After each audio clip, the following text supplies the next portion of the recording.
बहैसियत मुसलमान किया इस बात का तसव्वुर कर सकते हैं कि अल्लाह ताली आपसे नाराज़ हो जाए या फिर अल्लाह ताली की ज़ात को आपसे या आपके घर सब नफ़रत हो जाए। नऊज़ बिल्लाह। मुसलमान के लिए ऐसा सोचना भी मुमकिन नहीं, लेकिन याद है कि एक मुसलमान जान अनजाने में ऐसे काम कर रहा होता है कि अल्लाह ताली की नाराज़गी का सबब है, जिन कामों से इंसान अल्लाह ताला की नफ़रत मोल ले रहा होता है। ऐसे कौन से 3 घर है जिनसे अल्लाह ताला नफरत करता है? हजरत अली की जहानत से कौन शख्स वाकिफ नहीं? आपको अल्लाह के रसूल सल्लल्लाहु अलैहि वसल्लम ने इल्म का दरवाज़ा फरमाया है, और ये आपकी फ़हम व फरासत की वजह से। कहते हैं कि ऐसे मसाइल जो किसी से हल ना होते तो वो मसाइल हजरत अली के पास लाए थे। आप इन मसाइल को सेकंडों में हल फरमा दिया करते थे। कहते हैं कि एक दफ़ा एक शख्स ने वसीयत की कि इसके 17 ऊँट इसके 3 बेटों में इस तरह तकसीम किए जाए कि मेरे बड़े बेटे को इन तादाद से आधे ऊँट मिले, निचले को कल ऊँटों का 30 रिलिफ, जबकि सबसे छोटे को कल तादाद का 9वां हिस्सा मिले। इस शख्स के फौत हो जाने के बाद शहर भर के साहिबाना दानिश बैठकर सोचते हैं कि वसीयत के मुताबिक ऊँटों की तकसीम कैसे की जाए। बहुत सोच विचार के बाद बिलाखिर उन्होंने हजरत अली के पास जाने का फैसला किया। मसला हजरत अली के पास पहुंचा तो आपने फरमाया मैं ये तकसीम कर दूंगा। आपने एक ऊँट अपनी तरफ से कल तादाद में मस्तारन मिला, या अब कल ऊँट 18 हो गए। फिर आपने यूं तकसीम फरमा, या कल ऊँट 18 पहले बेटे को कल ऊँटों का निस्फ 9 ऊँट दिए गए, मंचले बेटे को 3/1 यानी 1/3 6 ऊँट दिए गए, और तीसरे को 9/1 यानी 9वां हिस्सा 2 ऊँट दिए गए। धार दिया हुआ ऊँट वापस ले लिया। ये थी आपकी फरासत। आपकी फ़हम व फरासत का एक वाक़या यूं भी मिलता है कि एक दफ़ा हज़रत अली नमाज असर पढ़ने लगे तो आपका एक मुखालिफ शख्स आया और इसने आपकी नमाज कज़ा करवाने की नीयत से अपनी तरफ से ऐसा मुश्किल सवाल किया जिसका लंबा जवाब दरकार था, और मकसद इसका ये था कि हज़रत अली की नमाज कज़ा हो जाए। इसने सवाल किया, अली बताइए कि दुनिया में कौन से जानवर ऐसे हैं जो अंडे देते हैं, और कौन से जानवर बच्चे देते हैं? आपने इस शख्स की तरफ देखा और फरमाया, वो सब जानवर जिनके कान बाहर होते हैं वो बच्चे देते हैं, और वो सब जानवर जिनके कान अंदर की तरफ होते हैं वो अंडे देते हैं। आज साइंसियों की तहकीक के बाद इसकी तस्दीक करती है। ये थी हज़रत अली की फ़हम व फरासत और अल्लाह ताली की अता करदा जहानत। वो 3 घर को नसे है जिनसे अल्लाह ताली सख्त नफरत करता है। कहते हैं कि एक मर्तबा हज़रत अली खतबा दे रहे थे और दौरान ये आपने ये फरमाया कि अल्लाह का कहा और गुस्सा 3 घरों पर भी नाजिल हो सकता है, क्योंकि इन 3 घरों से अल्लाह को सख्त नफरत है। याद रखो कि इस घर से अल्लाह को सख्त नफरत है जिसमें औरत की आवाज़ मर्द की आवाज़ से ऊंची हो जाए। ऐसे घर को अल्लाह के फरिश्ते सारा दिन कोसते रहते हैं, यानी ऐसे घर पर अल्लाह के फरिश्तों की लानत होती है। इसलिए हमारी माँ बहनों को चाहिए कि वो इस बात का ख्याल रखे और अपने घर को अल्लाह के गज़ब से फरिश्तों की लानत से बचाए। नंबर 2, वो घर जिसमें किसी के हाथ का मारा हुआ पैसा जमा हो और इसी नाहक के पैसे का वो इस बात का ख्याल रखे और अपने घर को अल्लाह के गज़ब से फरिश्तों की लानत से बचाए। नंबर 2, वो घर जिसमें किसी के हाथ का मारा हुआ पैसा किसी यतीम का हो या किसी भी दूसरे शख्स का, ऐसा पैसा इस्तेमाल करना अल्लाह के गज़ब को दावत देने के बराबर है, और अल्लाह ताला ऐसे घरों से सख्त नफरत फरमाते हैं। इसलिए चाहिए कि किसी का हक ना मारा जाए।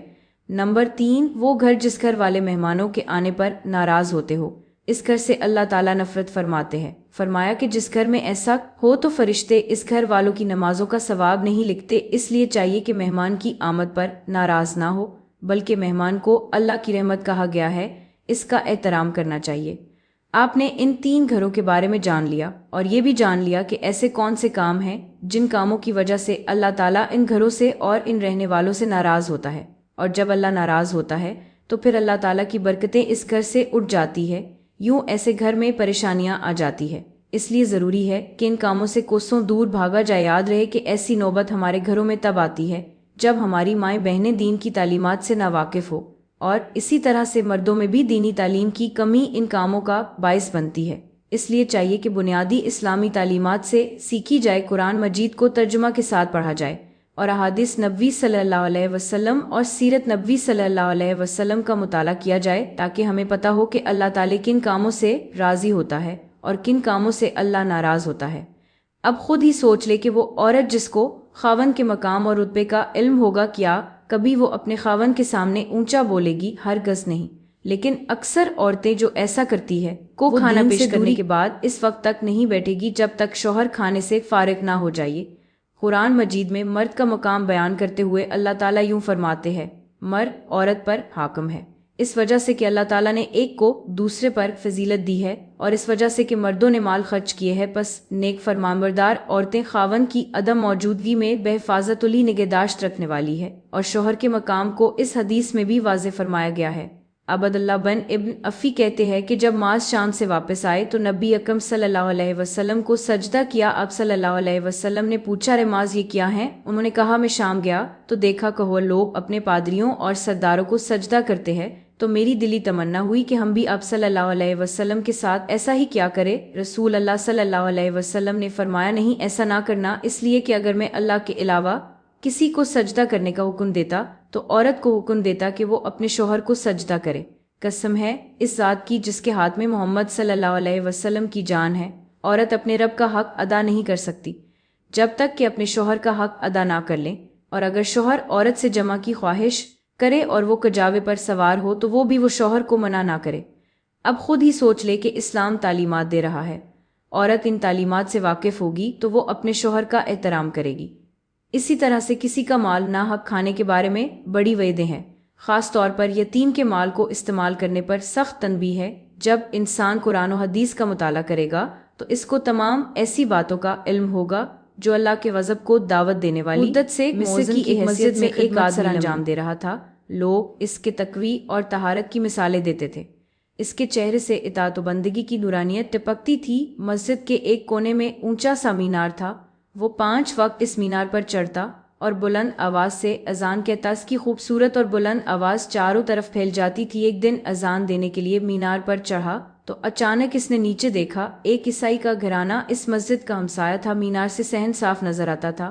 اس نے صحن میں دیکھا تو ایک نہایت خوبصورت لڑکی بیٹھی تھی۔ وہ پہلی نظر میں ہی اس لڑکی کے حسن کا اسیر ہو گیا۔ وہ اذان چھوڑ کر نیچے اترا اور سیدھا اس عیسائی کے دروازے پر چلا گیا۔ لڑکی نے اس سے پوچھا، تم کون ہو اور کیا چاہتے ہو؟ مؤذن نے کہا کہ میں نے تمہاری شکل دیکھی تو دل پر قابو نہ رہا، میں تمہیں ہر حال میں اپنانا چاہتا ہوں۔ لڑکی نے کہا کہ میں تمہاری محبت تمہارے بغیر زندہ نہیں رہ سکتا۔ لڑکی نے کہا، اس کا ایک ہی حل ہے کہ تم اسلام کو چھوڑ کر عیسائیت قبول کر لو۔ مؤذن نے کہا، مجھے کوئی اعتراض نہیں، میں تمہارے لیے ہر مذہب اختیار کر سکتا ہوں۔ لڑکی نے کہا، اگر تم نے ایسا کیا تو میں تم سے شادی کر لوں گی، اور پھر وہ بدبخت مرتد ہو گیا۔ اس نے عیسائیت قبول کر لی۔ اس کی شادی کی تقریب منعقد ہو گئی۔ وہ بڑا خوش تھا کہ اس کی مراد پوری ہو گئی۔ اب اسے اپنی محبوبہ